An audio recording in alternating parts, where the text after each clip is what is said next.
नमस्ते, मैं doctor M Abdul Razzaq, सहायक प्राध्यापक, हिंदी विभाग, क्रिस्तु जयंती महाविद्यालय, स्वायत्त बेंगलुरु। आज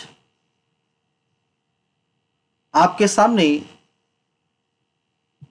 हिंदी की एक महत्वपूर्ण रचना जो बहता पानी निर्मला, इसके लेखक है सच्चिदानंद हीरानंद वात्सायन अग्गे। इनका पूरा नाम है, लेकिन ज़्यादातर अग्गे के नाम से वे इन्होंने लिखा है। अपनी कविता हो, कहानी हो, उपन्यास हो, बाकी आलोचनात्मक रचनाएं, इन्होंने अग्गे के नाम से हिंदी साहित्य के इतिहास में इनको जाना जाता है। अग्गे बहुत हिंदी के महत्वपूर्ण कवि है जो तार सप्तक, द्वितीय सप्तक, तृतीय सप्तक और चतुर्थ सप्तक, इन सारी सप्तकों में इन्होंने हिंदी की एक महत्वपूर्ण श्रृंखला को बनाया है। उसके योगदान में अग्गे का अपना एक महत्वपूर्ण स्थान है। आज हम उनकी रचित एक महत्वपूर्ण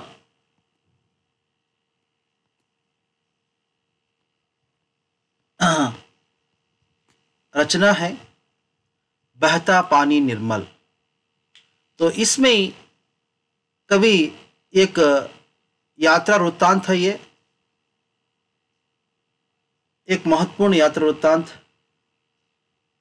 आधुनिक काल में आने के उपरांत कई सारे ऐसे महत्वपूर्ण रचनाएं सामने आने लगे, जैसे रेखा चित्र, रिपोर्टाज,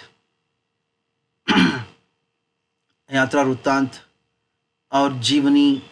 इस तरह की रचनाओं का हमें देख सकते हैं कि कैसे ये महत्वपूर्ण हैं, क्योंकि इस तरह की रचनाएं आधुनिक काल के उपरांत, जैसे छायावाद और छायावाद के उपरांत 50 के दशक में कई सारी विधाओं का निर्माण हुआ है।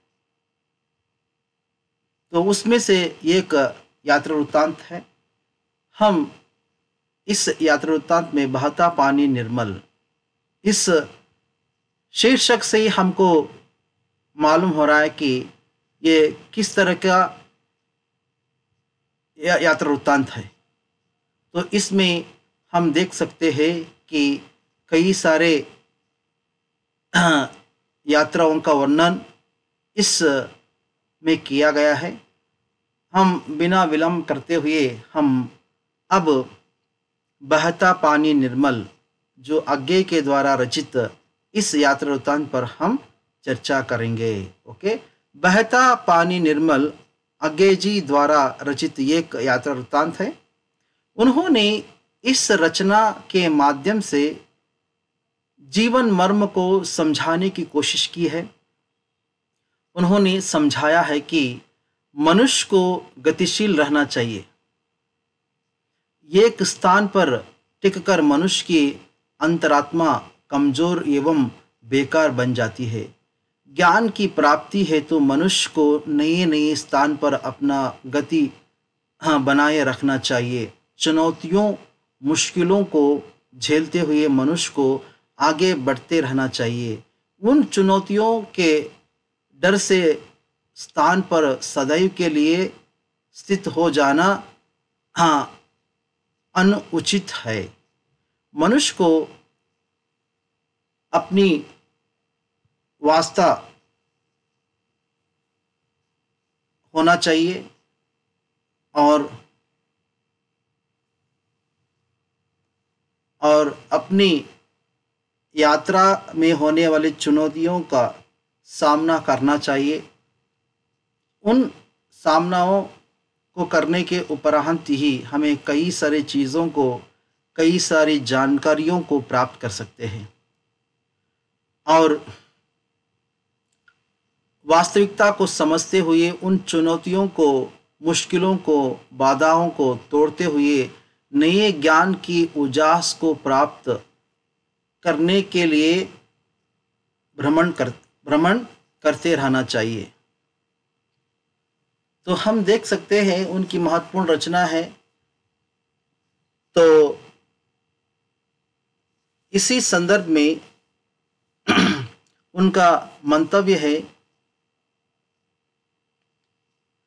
जीने की कला सबसे पहले एक स्थान से दूसरे स्थान पर जाने की कला है।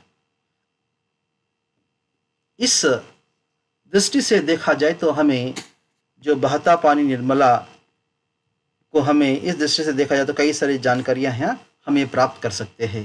तो अज्ञे जी घुमक्कड़ प्रवृत्ति के थे। घुमक्कड़ का अर्थ होता है घूमना, नए नए चीज़ों की जानकारी लेना। भारत एक विशाल देश है। भारत में कई सारे राज्य, अलग अलग भाषाएं, अलग अलग तीज त्योहार और संप्रदाय के लोग रहते हैं। तो उनमें कई सारे जो जिज्ञासा उनकी रचनाओं में देखने के लिए मिलती है। ओके, उनके उनके लिए एक जगह पर टिकना असंभव कार्य था।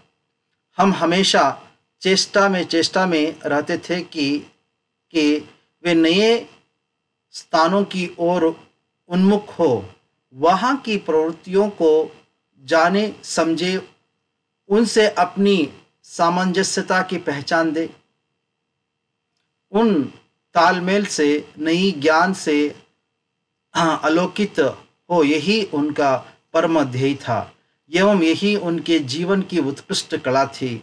जीवन में चुनौतियों के भय से लोग कई लोग जीवन दृष्टि को अपनाकर एक एक ही संदर्भ में, एक ही संकुचित सिद्धांत में जीवन को जीते हैं, परंतु अज्ञे जी के अनुसार यह सिद्धांत बिल्कुल गलत है। लोगों को अन्य दृष्टिकोण से अपने जीवन का एक निर्वाह करना चाहिए। उन्हें अपनी आने वाली मुश्किलों को सहर्ष स्वीकार कर नए संदर्भ में उससे दूर कर नवीन या नया समाधान रूपी ज्ञान को अपनाना चाहिए और इसी से वे जीवन के सही तरीके से रूबरू हो सकते हैं। लेखक ने आधुनिक काल की परिस्थितियों को भी उजागर किया है कि मानव जाति का एक बड़ा अंश प्रवासी और शरणार्थी का है, जिसमें लोग पेशे के कारण एक स्थान से दूसरे स्थान या घर या तो किसी और अकारणवश दूसरे स्थान में बसने के लिए चुनाव करते हैं। लेखक ने आधुनिक काल में मानव जाति की इस व्यवस्था में नवीन प्रकाश को ढूंढा है। प्रवासी के होने बावजूद नए परिवेश से समग्रता से समझ से साझेदारी बैठा लेते हैं। अज्ञे जी के अनुसार यही सत्य जीवन कला है। इस यात्रा वृत्तांत में यात्रा के कई पहलुओं पर लेखक ने दृष्टिपात किया है। उनके अनुसार यात्रा के 3 तरीके हैं, जिसमें पहला व्यवस्थित है। इस तरीके में यात्रा की सारी योजनाएं सोच विचार कर किया जाता है, जिसमें अज्ञे जी को उत्साह नहीं होता। यह दूसरे तरीके के कायल है, जिसमें यात्रा की योजना अनुसार लोगों को हम मुंबई जाने की खबर की घोषणा करते हैं, मगर वास्तव में श्रीनगर जाते हैं। लेखक ये तीसरे तरीके को भी अख्तियार करते हैं, जिसमें सबसे मुंबई जाने की बात कर स्टेशन में नैनीताल जाने के लिए तैयार करके हिमालय के भीतर प्रदेशों में से शिलांग निकल जाते हैं। यह उनके लिए सिर्फ एक घूमने का जरिया नहीं बल्कि एक अनुभव है। अनजान चुनौतियों का सामना कर किस प्रकार उसका समाधान निकाला जा सकता है, यही आगे का यात्रोतंत्र के उपदेश है। आगे जी आगे कहते हैं, आगे जी इस पाठ में अंग्रेजी की एक कहावत, एक कील की वजह से राज खो जाता है का उल्लेख किया है। जिस प्रकार एक छोटी सी कील के कारण घोड़े की गतिशीलता समाप्त हो जाती है और उस कारण घोड़े पर सवार उस राजा को हार मानी पड़ती है, उसी प्रकार एक छोटा सा कारण बुश और मोटर की डिबरी लेखक को बड़ी मुश्किलों में डाल देते हैं। यहाँ आगे हम बढ़ते हैं। इसी मुश्किलों वाली घटना पर स्मृतियों को उद्दलित करते हुए आगे जी कहते हैं, बरसात के एक दिन वह सोनारी गांव में सवेरे घूमने निकले थे। सोनारी गांव में सवेरे घूमने निकले थे। नदी बढ़कर सड़क के बराबर पानी आ गई थी। बाढ़ के कारण कई गांव डूब चुके थे। दलदल में ट्रक धंस चुका था। वे भी मोटर में फंस गए थे, परंतु वे मोटर को बिना घुमाए उल्टे गियर में 2.5 मील तक लाए और बड़ी कठिनाइयों के पश्चात वे शिवसागर पहुंचे। अतः आगे जी अपनी इस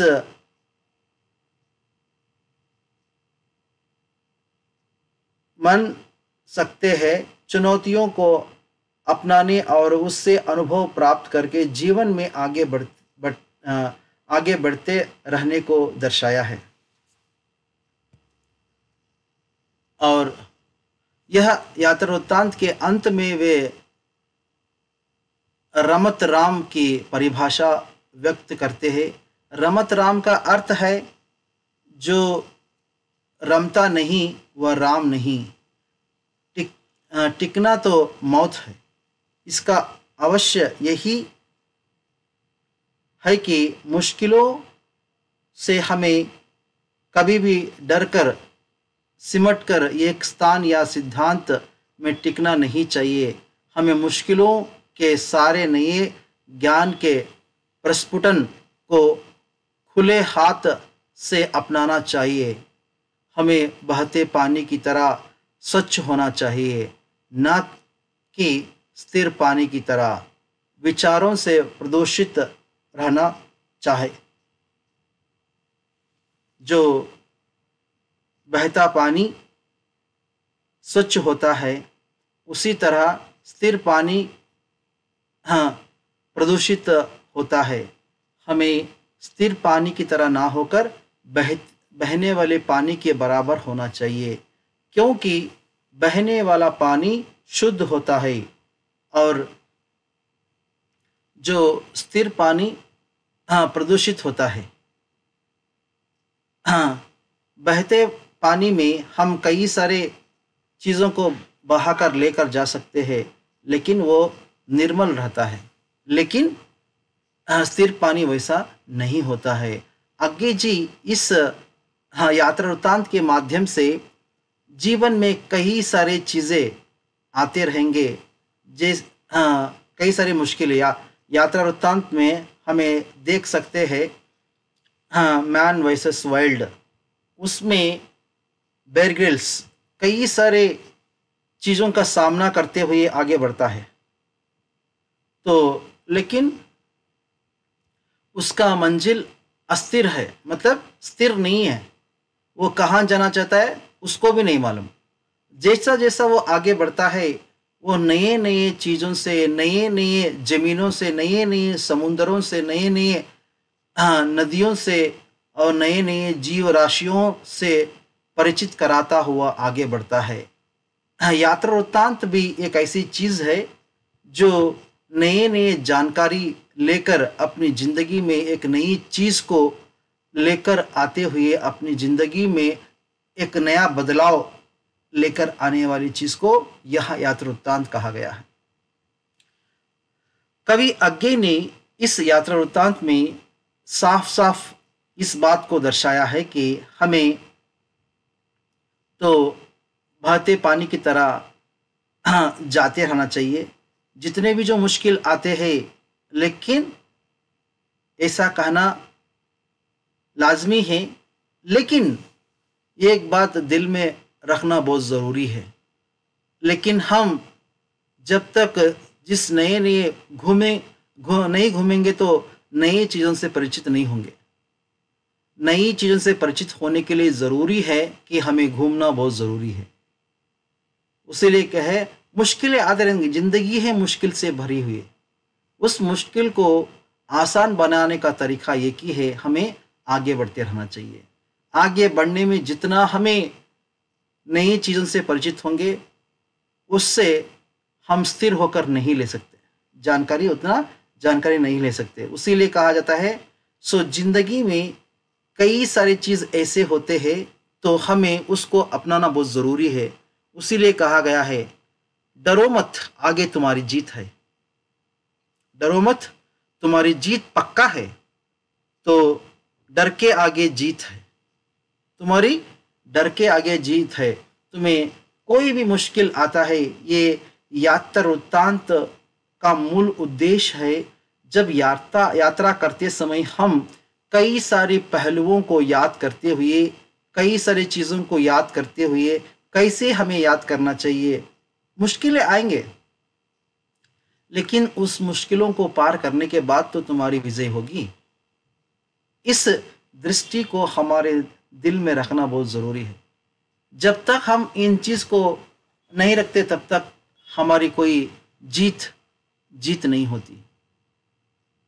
तो हाँ, उसलिए एक शायर ने कहा था, लहरों को देखकर नौका पार नहीं हो सकती, कोशिश करने वालों की कभी हार नहीं हो सकती।